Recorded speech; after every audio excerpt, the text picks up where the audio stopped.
میرے دوستوں عزیزوں، میں نے غور کیا سب سے زیادہ کاروبار کو جو بددعا لگتی ہے وہ نماز کی لگتی ہے، اس لیے کہ لوگ نماز بھی بگاڑتے ہیں کاروبار کے لیے، پھر نماز کی بددعا کاروبار کو لگتی ہے۔ میں نے عرض کیا کہ سلیمان علیہ السلام کو اللہ نے اس میں آزمایا، ادھر اللہ نے جسمانی قوت بھی دی، اعلیٰ نسل کی بیویاں دی اور خیر کا ارادہ کیا کہ میری اولاد سے 100 مجاہد اللہ کے دین کی محنت کے لیے تیار ہوں۔ یہ ارادہ کیا سلیمان علیہ السلام نے کہ میری اولاد میں سے 100 مجاہد اللہ کے دین کی محنت کے لیے تیار ہوں۔ 100 بیوی صحبت کی روایت میں ہے، بخاری شریف کی روایت ہے۔ فرشتے نے کہا آپ نے ارادہ کر لیا ہے خیر کا، لیکن اپنے ارادے کو اللہ کی چاہت پر موقوف کر دیجئے، انشاءاللہ کہہ لیجئے۔ میرے دوستوں عزیزوں، اس انشاءاللہ کے مقابلے میں اور آپ صبح سے لے کے شام تک اپنی زبان کے الفاظ پر غور کریں۔ یہ ڈاکٹر چاہ لیتا تو ہو جاتا، یہ وکیل چاہ لیتا تو ہو جاتا، یہ حاکم چاہ لیتا تو ہو جاتا، اگر وزیر اعلیٰ چاہ لیتا تو ہو جاتا، اگر میوات کا سرپنچ چاہ لیتے تو ہو جاتا۔ خدا کی قسم، ایک مرتبہ ایک نبی سے صرف اتنا زبان سے کہہ دینا ایک نبی کا کہ میں یہ کرنا چاہتا ہوں، میں یہ کرنا چاہتا ہوں، ایک نبی کا یہ کہہ دینا کہ میں یہ کرنا چاہتا ہوں، اللہ کو یہ بات پسند نہیں۔ حضور اکرم صلی اللہ علیہ وسلم نے ایک مرتبہ کہا کہ میں کل بتاؤں گا صحابہ کہف کون ہے، انشاءاللہ کہنا یاد نہیں رہا۔ اللہ نے 1 مہینے تک وحی روک لی، 1 مہینے تک وحی روک لی۔ یوں کیوں کہا کہ میں یہ کام کل کروں گا؟ سوچو، غور کرو، جتنی بھی کائنات کی شکلیں ہیں، میں اور آپ صبح سے لے کے شام تک کتنا بولتے ہیں۔ اگر بیمار ٹھیک نہ ہوا کہیں گے ڈاکٹر نے نہ چاہا تھا، اگر مقدمے میں کامیاب نہ ہوا کہے گا وکیل نے نہیں چاہا تھا، اگر ان کی مرضی کا ملک نہ ملا، ان کی مرضی کے حالات نہ ملے تو یہ کہیں گے کہ حکومت نے نہیں چاہا، حکومت چاہتی تو ہو جاتا۔ عجیب لوگ ہیں اس زمانے کے مسلمان، کہتے ہیں کہ حاکم نہیں چاہتے مسلمان کا بھلا، خدا نہ کرے۔ سوچنے کی بات ہے، اللہ نے مسلمان کو اصل کائنات بنایا تھا، ساری قومیں ان مسلمانوں کے نیک اعمال سے خدا کی قسم اس طرح نفع اٹھاتی جس طرح ساری دنیا کے جانور اور مسلمان کے صحیح ناپ تول سے اور مسلمان کے صحیح عمل سے ساری دنیا کی مخلوق فائدہ اٹھاوے۔ اس لیے کہ جب مسلمان اللہ کا حکم توڑتا ہے، تو ساری دنیا کی ساری مخلوق پناہ مانگتی ہے مسلمان کی بدعملی سے، اس لیے کہ اس کی بدعملی سے سمندر کی مچھلیاں پریشان ہوتی ہیں، اس کی بدعملی سے جنگل کے جانور اور جنگل کے درندے پریشان ہوتے ہیں۔ اس کے عمل کا اثر ساری کائنات کی ہر شکل پر اس طرح پڑتا ہے جس طرح ایک انسان کے دل کی خرابی کا اثر پورے بدن پر پڑتا ہے۔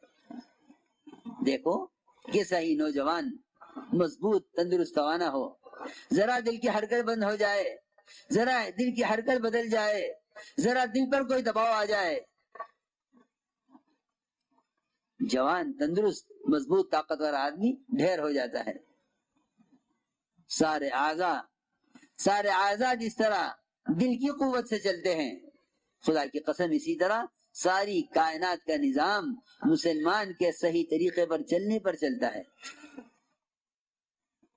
لیکن مسلمان کا یہ کہنا کہ ہمارے حالات اس لیے خراب ہیں کہ ہمارے حکام ہمارے حق میں نہیں ہے، کتنی نکمے پن کی بات ہے، کتنی بڑی جہالت ہے اور کتنا غلط خیال ہے۔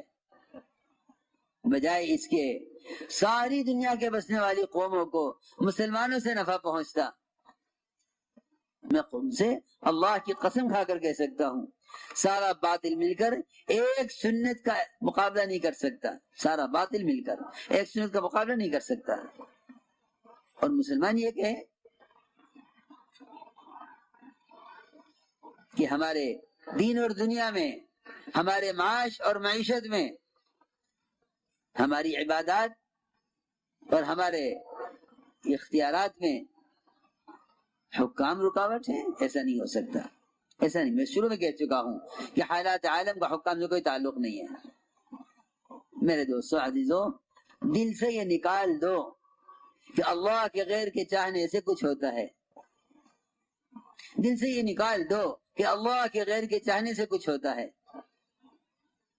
فرماتے تھے علی رضی اللہ تعالی عنہ، فرماتے تھے علی رضی اللہ تعالی عنہ، اگر کوئی شخص یہ کہے اگر یوں ہوتا تو یوں ہو جاتا، اور اگر یوں ہوتا تو یوں ہو جاتا۔ میں کل سن رہا تھا، لوگ بیٹھے تبصرہ کر رہے تھے کہ اگر یوں ہو جائے تو مسلمانوں کا یوں ہو جائے گا، اور اگر یوں ہو جائے تو مسلمانوں کا یوں ہو جائے گا۔ یہ بکواس کرتے کرتے لوگوں کو مدتیں گزر گئیں، صدیاں گزر گئیں۔ نہیں، خدا کی قسم، مسلمان کے حالات کے بننے کا باہر کی کسی نظام سے، کسی نقشے سے کوئی تعلق نہیں ہے۔ تو میں نے عرض کیا، ہم صبح سے لے کے شام تک بولتے ہیں حکام چاہ لیں گے تو ہو جائے گا، ڈاکٹر چاہ لے گا تو ہو جائے گا، وزیر چاہ لے گا تو ہو جائے گا، وکیل چاہ لے گا تو مقدمے میں کامیابی ہو جائے گی۔ لیکن محمد صلی اللہ علیہ وسلم سید الانبیاء، امام الانبیاء، آپ نے فرمایا کہ میں کل بتلا دوں گا اصحاب کہف کون تھے۔ اللہ نے 15 دن یا 1 مہینے کے لیے وحی روک لی۔ آپ نے کیوں کہا کہ میں بتلاؤں گا؟ یوں کیوں نہیں کہا اللہ چاہے گا تو بتلاؤں گا؟ سوچو تو صحیح، ہم ناکام نہ ہو تو کیوں نہ ہو، ناکام ہو تو کیوں نہ ہو، ناکام ہو تو کیوں نہ ہو۔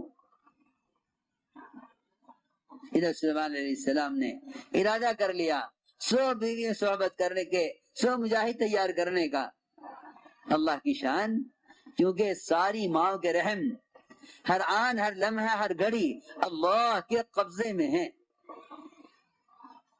جتنے چاہے جتن کر لو اولاد کرنے کے، وہاں اس کی مشیت پر موقوف ہے۔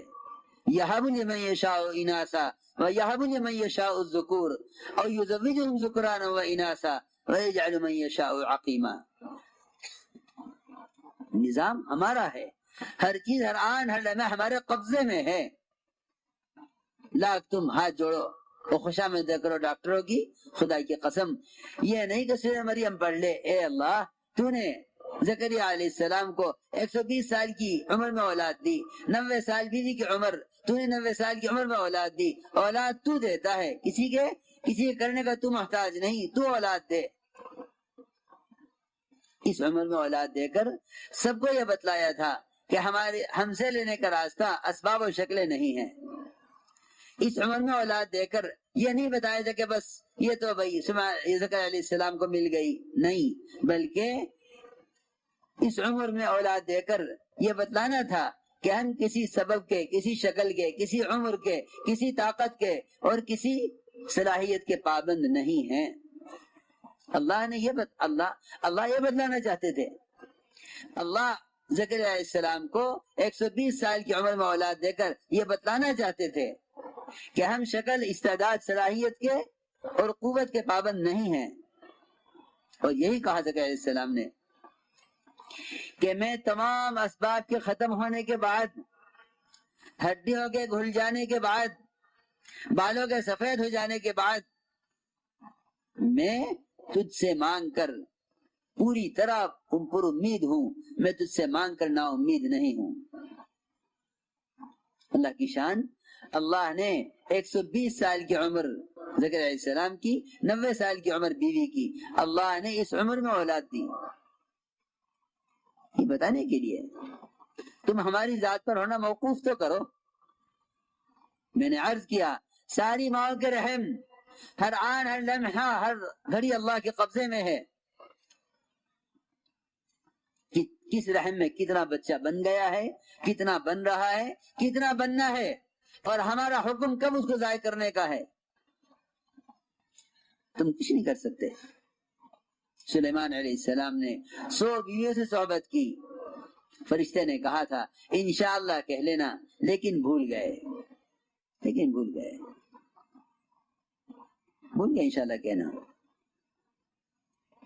تمام 100 کی 100 بیویوں میں سے ایک بیوی کو حمل ٹھہرا، 99 بیویوں کو حمل نہیں ٹھہرا، 99 بیویوں کو حمل نہیں ٹھہرا۔ کیوں؟ ہماری مشیت ہے، تمہارے چاہنے سے ہوگا ہی نہیں، تمہارے چاہنے سے نہ ہوگا، ہم جو چاہیں گے وہ کریں گے۔ میں یہ بات اس لیے دہرا رہا ہوں، اس زمانے میں آج کل صبح سے لے کے شام تک جو دو آدمی بیٹھے ہوں گے نا مسلمان، آپ یہ باتیں کر رہے ہوں گے، اگر یہ چاہتے تو یوں ہو جاتا، ہائے مسلمانوں کی، ارے مسلمانوں کی اگر ایک جماعت ہوتی تو یوں ہو جاتا، اگر مسلمان متفق ہوتے تو یوں ہو جاتا۔ کچھ نہیں، خدا کی قسم سب بکواس ہے، کچھ نہیں ہوگا۔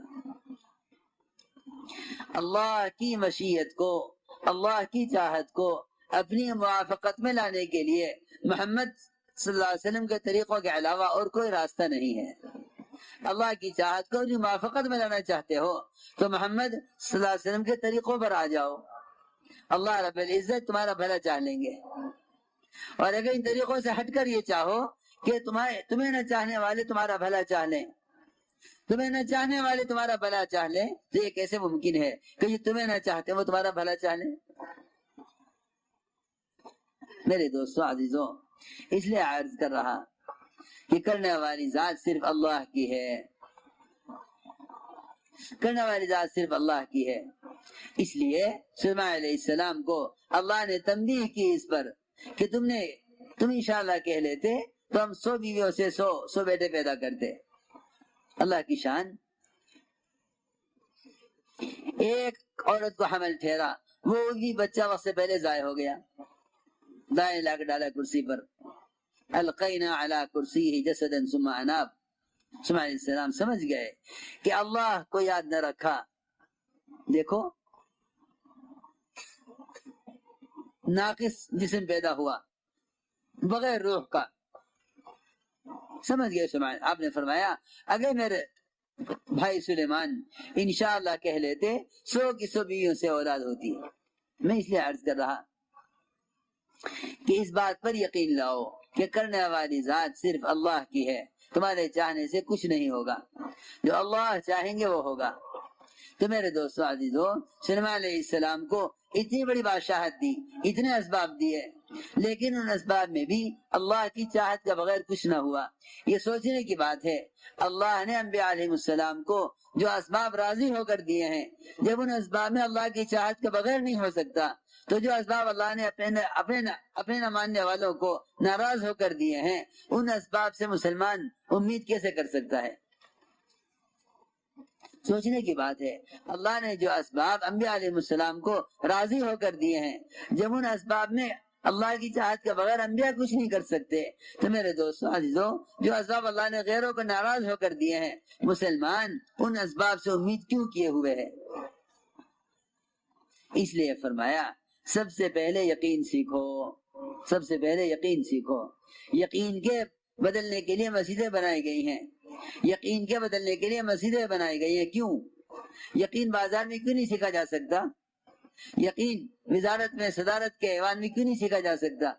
نہیں، بلکہ بات یہ ہے کہ یہاں مسجد میں ایمان کے حلقوں میں ان سارے نقشوں سے نہ ہونے کی آواز لگے گی، لہذا نقشوں سے نکل کر آؤ مسجد میں، اور یہاں آ کر غیب کے تذکرے کرو، یہاں آ کر غیب کے تذکرے کرو۔